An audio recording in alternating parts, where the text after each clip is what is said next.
know what you're supposed to be working on, you don't break the sprint. You don't change that for the duration of the sprint. Let's see. So I'll just mention this. This is one of the things that for me was really hard to do, because I was so used to being the producer at the top of the pyramid telling people what to do. This is one of those two roles, the product owner. And again, you may not want to do this for your teams. This is for you to know for the future. The product owner is the advocate for the customer. The product owner keeps the goals of the project in mind, and you're working towards those goals continuously. But they are not the boss. And this was the problem that, that I had when the first time I was a product owner, which was on Marvel Superhero Squad. I would start saying things like I was the producer and I was the boss. And they finally took me aside and said, okay, Ellen, we're going to train you. You have to sit in the stand-up meetings, like in the corner, and say nothing unless it is actually a product owner issue. So that was hard. That was really hard for me. But I learned it. And it's, if you have the personnel to do this, dividing it up where you don't have one producer, you have the product owner, and you have the Scrum Master is a great way to go. Again, student teams probably too small, but it is something to keep in mind. The one where I know some product owners who have gotten in trouble is creating the backlog. So the team should never, ever run out of stuff to do. That's your job. You should have figured out enough of the project so that they always can pull stories from the backlog if they finish things early. And you're like, oh yeah, finish things early. No, actually they do. There was a server programmer who worked for me at Glue. Oh my God, what he would do is we'd schedule out his work week. And about every other week, it was 2-week sprints, about once a sprint, he would just decide one night he just felt like working all night. And he'd finish everything because he'd work for 20 hours straight because it made him happy. None of us were going to tell him don't do that. But it meant that I had the responsibility to make sure that there was always work to feed him later. Somebody who doesn't know what to do, who doesn't have something that they can work on and wants to work, that's also, like we were talking about demoralizing moments. That's a big demoralizing moment too. I want to do something. I don't know what's the right thing to do. You always have to make sure you've got that. Yes, I'm sorry. I see that there are some similarities between product owner and the creative director. Very much so. So what we had at Amazing Society, which was the studio that did Agile better than anywhere I've ever worked, we had we actually, his title was creative director, but what we called him was he was the product owner of product owners. And so he was like the executive product owner. And yeah, he held the vision of creatively what the game should be, and then all of us product owners had the responsibility to work with our teams to fulfill upon that vision. So he never wrote stories, for example. That wasn't his job. His job was to communicate to us and make sure we were doing that right. Yes?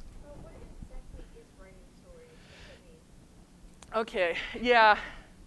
This deck I need to update to make it more clear. So a work story, think of it as instead of having just like a task list of we need to do this, we need to do this, it's all the information you need on one of those tasks to do it. So I'll go into this, like I said, I've got a whole another hour-plus lecture on this, but it's, let me start. There's a title. I like it to be as the player, I want, fill in the blank. Before I do anything else, I'm thinking of it from the player's standpoint. And then I'm looking for what are the requirements of this work? Are there dependencies? We're going to put them here in black and white so we know, yes, there are these dependencies. We need to make sure that the art is ready. We need to make sure that the server support is ready, whatever it is, before we can do this work. It very specifically goes into what will be tested. And then it may have additional like links to resources or things like that. But the idea is it's kind of, think of it instead of you're writing a game design document, you're writing a mini test spec for every feature in your game. And if you are, I'll go into the problems and solutions thing, but if you have a team where it is particularly painful because people don't know what constitutes done, this is a great thing to do. Because it's like, no, doneness is a problem. It sort of falls into two categories. You'll have people who, oh yeah, I spent 20 minutes on it, it's done. No, it's not done, there's all this other work you needed to do, and they just skip it. But they're not actually the problem, because you can just say, like, no, go back, do the work. The real problem, and I have worked with people like this, is it's never good enough. In fact, this applies directly to your team, doesn't it? Yeah. So by defining doneness, it's like, no, you have met the criteria, stop working on it, move on to the next thing. Yeah, I think you working on Agile stories might help a lot for your team. Honestly, that latter problem is harder to deal with than the former. It's very easy to tell somebody, no, you're not done, please, do all the rest of this work.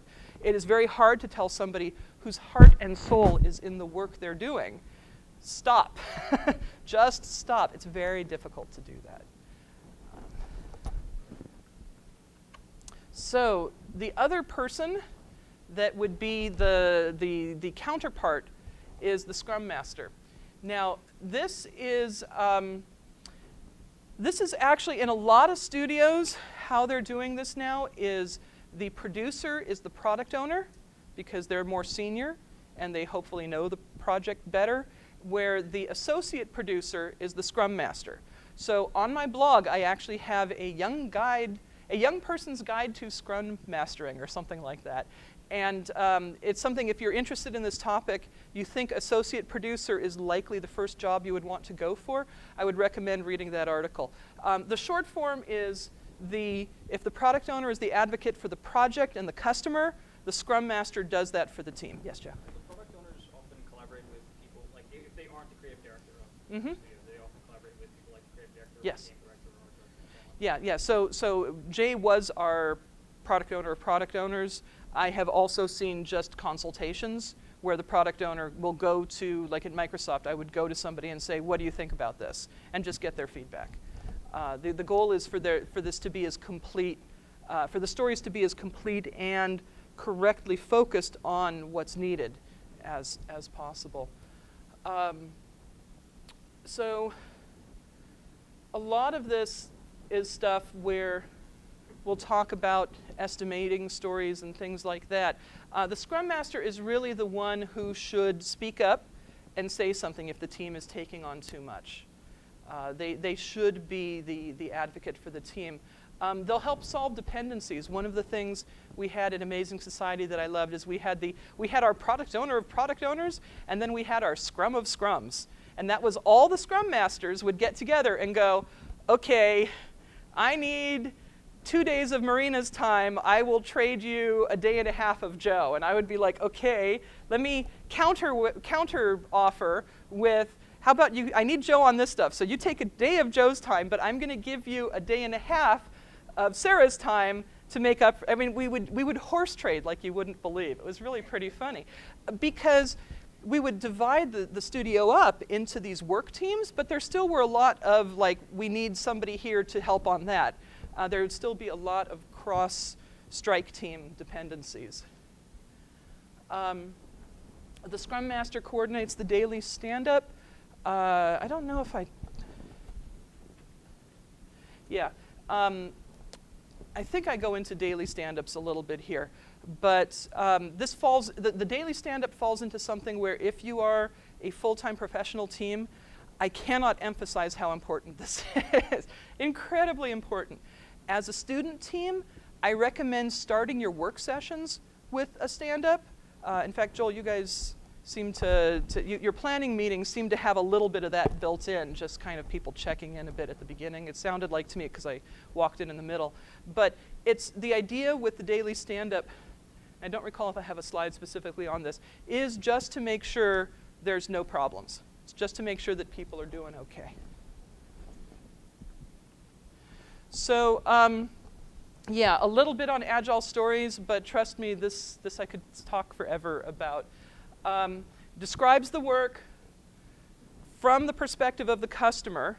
We make sure we're going to make the customer happy, and it's all about testable outcomes.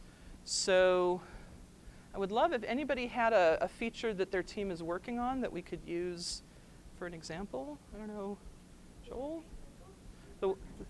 Yeah, just something something that's coming up for your game. Yeah. So my team is kind of stealing the idea from the new Tomb Raider to have like you pick up a relic and it has a little menu that pops up. Okay. Oh, that's cool. Okay. So as the player, I want fill in the blank. What does the player want? Not just because it's cool, but what does the player need you are satisfying? Just know more about the world that they're exploring. Okay. As the player, I want to know more about the world I'm exploring. And then this is something you would then say, okay, now what is the testable outcomes of this? Want to list a couple for me? Well, one is as far as the menu system, I guess. Mm-hmm. How easy it is to use, how easy it is, what do the players actually get out of it? Like how much do players actually care about what they're seeing? Yeah. So these are all things that I would actually, yeah, Becca?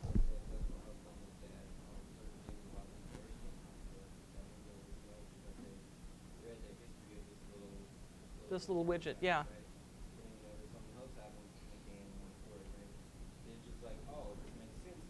Mm-hmm. That's why they left that known. They said this thing, or she, felt that way. Yeah. So, but let's think about it from the player perspective. So, are there going to be players who are not interested in this? Okay. We have to provide for them as well. So one of the things is, how do I access this? Do I walk through the world and okay, here's a table artifact. If I walk up to it, it just pops up? Is that how you would do it? So we have talked about that. What we were thinking of is putting them in places that the player specifically has to go get them. Okay. And so it will pop up, but you had to have gone out of your way. So let's say it's over here in the corner, because I could see one player scenario, and this is where you really want, as either the product owner or the producer or the designer who's writing these stories to think through it. If I'm running through the world because there's a monster chasing me, and I run into this artifact, I'm probably going to die because I've got artifact text coming up while the monster's chewing on me. But putting it in the corner or out of the way is a great way of handling that. So it's this idea of always thinking not just a player, but how are different kinds of players going to interact with this. It's just a mindset to develop. And then testable. All right, so upon proximity to this, the pop-up will appear. The pop-up will have text in it, an image. Okay, we want to be specific because we're going to test this. So I want to, as your QA person, because I've now transformed into your QA lead, I want to know, I walk up to it, it activates. There is text, there is an image. I want to see, how do I close this? So there's going to be maybe a little X or something, or I move back and it closes. Whatever it is, that is spelled out as part of the story that then is developed by the team. And if you do that, once you start, there is this really cool thing that happens once you start writing stories, which I personally believe is the producer's job. That's just me. I view all of you, even though you're doing both product ownership and Scrum Mastering effectively, I think of you more as product owners in that you should be thinking these things through from the player perspective. Yes? Is that in, say, a bigger team where you have two separate roles for those, then the product owner would be the one who does the Yes.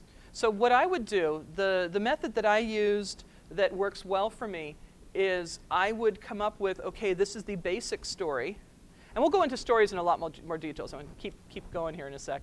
But I would come up with the basics of the story, and then I would sit down with the person who is most likely going to do the implementation And on my last team, it was pretty clear. It's going to be this guy who's going to be doing this work. And we would go through it and see if he thought there, or she thought there was anything missing. And then I would bring that to the team for sprint planning, and we would all review it. And my QA lead, the most amazingly wonderful Liz, would always find something that I had missed. She would always find something that it's like, you know, Ellen, you talk about this, but how do I turn it off?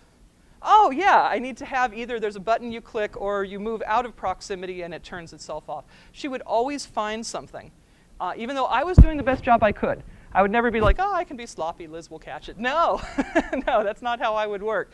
But it definitely was something where it was tremendously valuable to have this whole team look at the stories. All right. Yeah, so this is a huge point. That's why it got its own page, its own slide. I can say things like the object, you know, I walk up to the artifact and this comes up, but I am not saying something like, and you will use ant tweakbar to do the UI for that or whatever it is you would use. I don't get to say that. I don't get to say to the artist, you know, do it this exact way. This gets back to that whole team ownership thing of you want the people on the team. I am setting the goals. It has to do these things. But how it gets done, that's up to the individuals.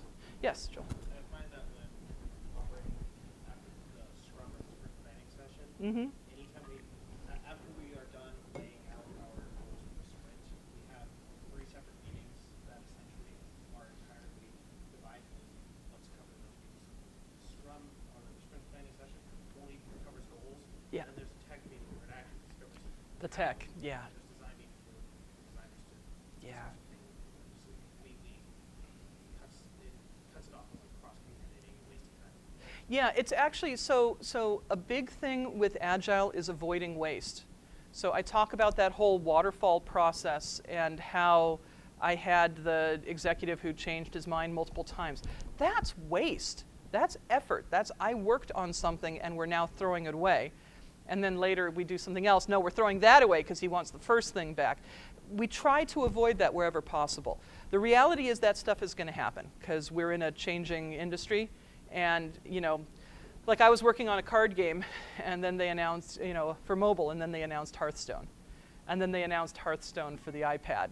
And it's like, wow, we have to stop and think about this now because the 800-pound gorilla has just walked into the room. Things are going to change, but it shouldn't be in a way that somebody feels that their work isn't, they're not able to own their work or their work isn't valid. That's what we're trying to make sure of. So, yeah, what I was just saying, the expectation, so a bunch of you have done the sit with me and we prioritize, we do the dotted lines, what you must have for your game, what you want to have for your game, and what you could live without for your game. Agile is all about that. That's kind of, in a way, we're sort of sitting and doing product ownership at that point. The backlog should constantly change. Like I talked about the little wind-up toys for our game being we got to do this. I then threw out all the stories I had written about, we'll have bipedal robots with guns. No, we won't. We're done with that. That's fine. That's not actually waste. My time as product owner, that's free to the team. That's not what we're talking about. Waste would be if we actually started to implement something and we shouldn't have because it was going to fall off the backlog. So if we'd actually built those robots, I would have felt terribly bad. And yeah, the other thing with Agile is, again, if you do it right, if you avoid that cake and ice cream for dinner, the best way to do it is to go to what we call minimum viable product. I can talk about that at more length some point. The idea is you have something that potentially could be your finished product as quickly as possible, even if it's kind of small and missing features, and then you iterate and you build on it. Because again, at the beginning of the project, you don't know what's going to be the awesome part. So sprints, I think, is anybody not using a sprint method of some sort? So, okay, that's what I thought. The reason, the short focused burst of team activity, everybody knows what they're supposed to do, they're focused, they're working, they get it done, or if something happens they don't get it done, it's at least within a constrained time span so that you can react to it fairly easily. This is why the consultation I did at Microsoft last year, their sprints were 6 weeks long. And I was like, no, don't do that. That's bad. 6 weeks is far too long for somebody to go down the wrong track and then only then find out, oh, we're going this way? I thought we were going this way. I wrote all this code to go this way. So I personally am a huge fan of 2-week sprints. I know a lot of teams are using that here. A 1-week sprint, depending on how often you meet, is something else to consider. With our semester length, I would not go above 2 weeks. Just a general recommendation. Because again, we're looking for focused work, at the end of which you have some clear deliverables that are testable. And if you go on too long, you start losing that. You start losing you build it, you test it, you build it, you test it, which is how you catch those bugs early and fix them when they're least painful. This is probably a lot of you folks are already doing stuff like this. Like you guys have a formal sprint planning meeting, which is great. I'm now going to get into the stuff where your mileage may vary. You may or may not want to implement some of the things I'm talking about because they are designed for full-time teams. So you should always begin with sprint planning. That one's a given. Please meet with your teams and plan out work for some short duration of time. The sprint review and team retrospective, I'll talk about those. This is the big one. I talk about that don't break the sprint. We actually had a formal process at Amazing Society where if we were partway through a sprint and we had to make major changes to the stories that were underway, we had to go to that product owner of product owners and say, we are breaking this sprint. We are really sorry, but we have to do it. And the reason why we make that a painful process is so I'm the product owner. Everybody, you all are my team. You all know what you're supposed to be working on. I should get out of your way. I should not, be looking over and, oh, how's that going? I'm available to answer questions, but I'm not your boss. I'm the customer advocate. I step back, and I'm like, awesome. Now I write, how it has always worked for me is like, yay, now I can work on the backlog because you all are in your sprint and you're underway, and that's awesome, and you have all committed to the work you're doing, and great, let me get back. Yeah, Alejandro. Mm-hmm. Working on backlog and other how does that work? So how it would work, so Glue was probably the best example for that, was very clean. So I had producer work, business work that I had to do that I committed to as Ellen in this sprint will deliver the following testable deliverables, and I would say things like a metric spec, which unfortunately I remember slipping a few times on that because I just never didn't get enough time to get it right. But I would have the work that I committed to, but then I step back because if the goals are clear, if the testable outcomes are clear, I'm not supposed to be getting in the way. But I am there to answer questions. So let's go back to the artifact pop-up thing. Let's say, I don't know. We're doing this multi-platform. We're doing this for Android for multiple resolutions. Don't do that. But I'm just saying, I'm giving an example here. You could easily get into a situation where you're like, wow, now that we're doing it, because we knew the least amount at the beginning of the work, now that we're partway through the work, we know more, we realize that this is going to be a real problem on certain Android resolutions, which happens.